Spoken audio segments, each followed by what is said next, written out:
Hi there. It's your fun reflector friend coming with a full moon report. You can think of these like, remember those like infomercials with Miss Cleo? Except for this is all about the moon. So we just came through the full moon, which is why things have been shifted and shaken up the last 2 days, and the energy is still pretty strong today. So this was the strawberry moon here in the United States. So fun fact, the moon names have different cultural contexts, and so it is referred to as other names in other parts of the world based on cultural practices happening there. And so that's a little fun fact there. So this full moon had strong Sagittarius energy. So if you have your like natal chart, if you know that information, so if you have Sagittarius in any part of your chart, whether it's your sun, your rising, or your moon, you may have noticed a lot of things are coming up. Mainly involved with your inner spiritual teacher. So over the past couple of months, we've been refining many of the lessons as we grow up the spiral, and things that may have gotten very clear. As a reflector, I work in the opposite of the rest of humanity, and so the first part of the month was very strong. I've also personally been doing a lot of internal work, and so things have gotten very clear in the last 3 days, and you may just start noticing some things today or some awareness. Some of the this was a little bit of a lighter energy, but again, I am also doing a lot of work. Um, More of a gentle, like an inner knowing. So the goal with this moon is to get the spirit and mind online, and because I am a trauma worker, I also like to get the body online because sometimes if we have unresolved trauma responses and stress responses, our intuition, our gut feeling, is diluted. It's diluted in the fact that it's a trauma response that we're listening to, which is okay. It's a self protection response. We don't want to villainize that, but until trauma is mostly resolved, then our intuition, our inner knowing, doesn't come back online. Now, it's not all doom and gloom because I'm going to leave us with a practice today so that we can start to get to know our self with a capital S, our soul, our spirit, the part of us that has never been broken or fractured, the part of us that's always whole, that is whole for anybody, no matter what you have gone through. And so I'm going to leave you with an embodiment practice, which we're going to get into.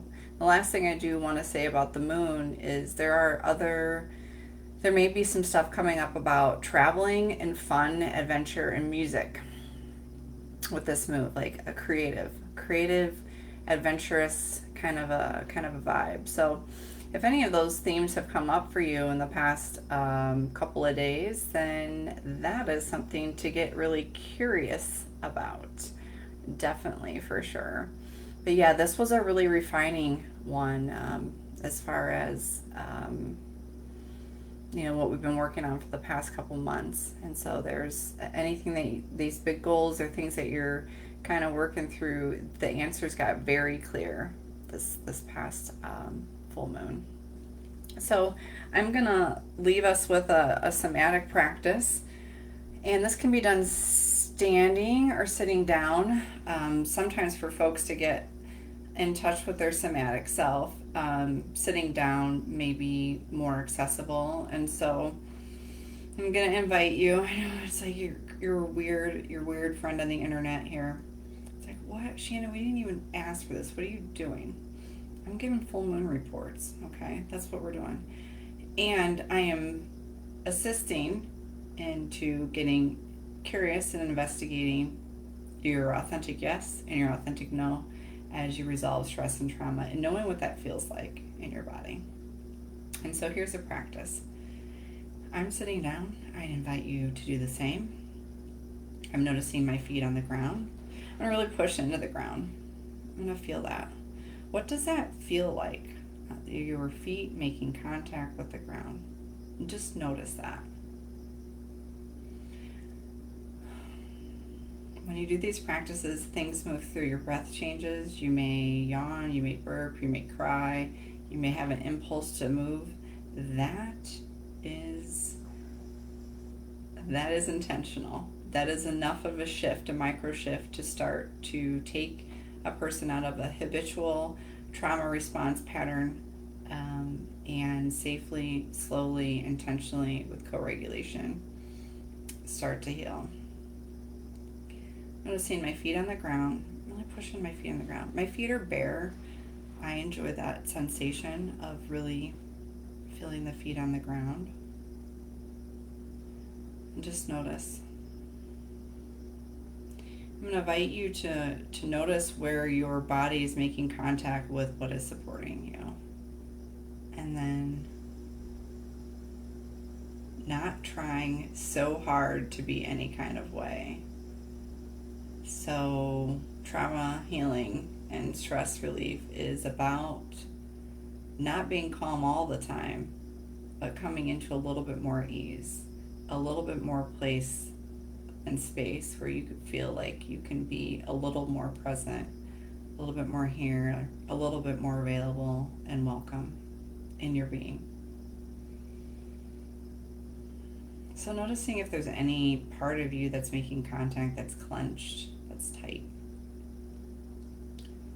Uncompleted trauma responses will leave your body in a self-protection response, which may be tight, tense, floppy, not making full contact with not only how you are sitting and being, but in your own self and the world around you.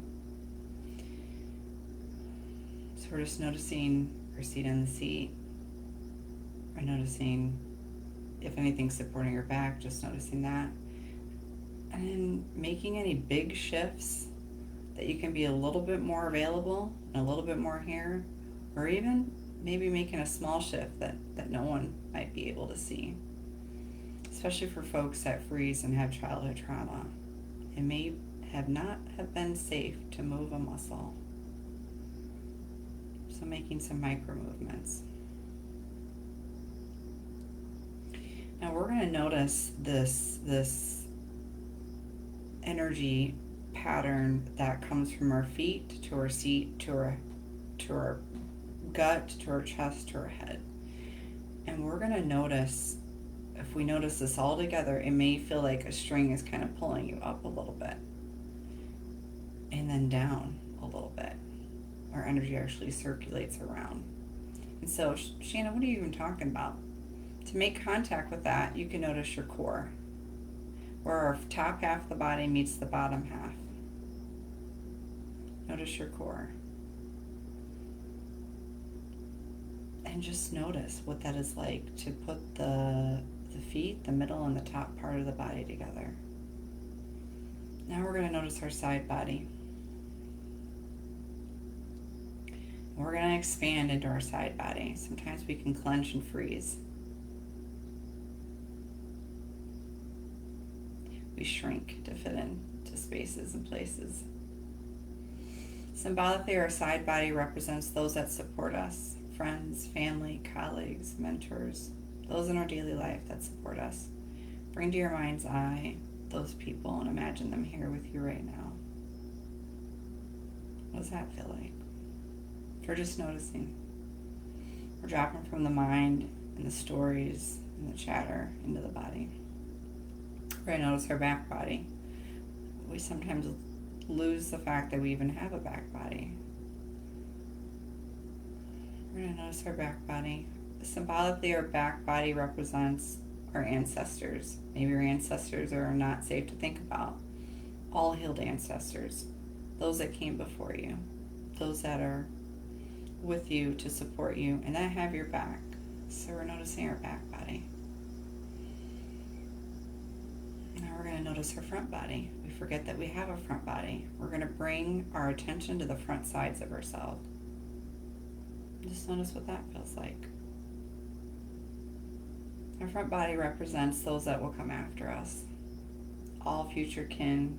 Maybe it's pet kin, plant kin. Those that will come after.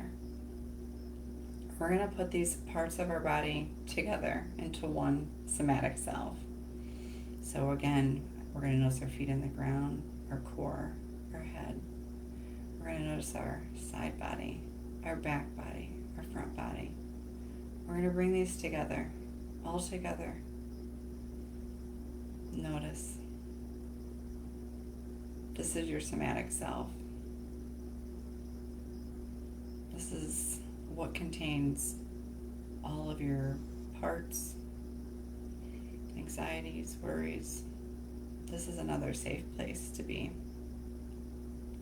And notice your center part of your being, your heart, your gut. This is where we hold everything that's near and dear. This is where we protect things. There's going to be a little bit more there. It may be noticed as tension. It may be a little bit more busy. It may feel a little less safe. We're just noting that. We're going to come back out, feet on the ground, our core, coming back to our somatic self. Our feet on the ground, our core, our side body, our back, our front body. We're going to put it all together. We're going to hold what's near and dear. We're not getting involved in that. We're holding it from the safe container of the outlines of our being. This is your somatic self. This is yourself. This is another place to go when you start getting scared, triggered, shook. This is another place to go. And just going here consistently and through support sometimes, because many folks will say, Shannon, I can't do this without you. Of course you can't, because of co-regulation. That aspect, that's also needed. This is another place to go, another place to be when you get pulled into the stress vortex, the trauma vortex, the I don't know. The protector parts are battling up against one another. This is another place to be. This is a place to listen, to get curious. Getting curious brings down safe energy through our vagus nerve. I hope this is helpful. This is my somatic moon report that no one asked for, but I delivered anyway. And I love you.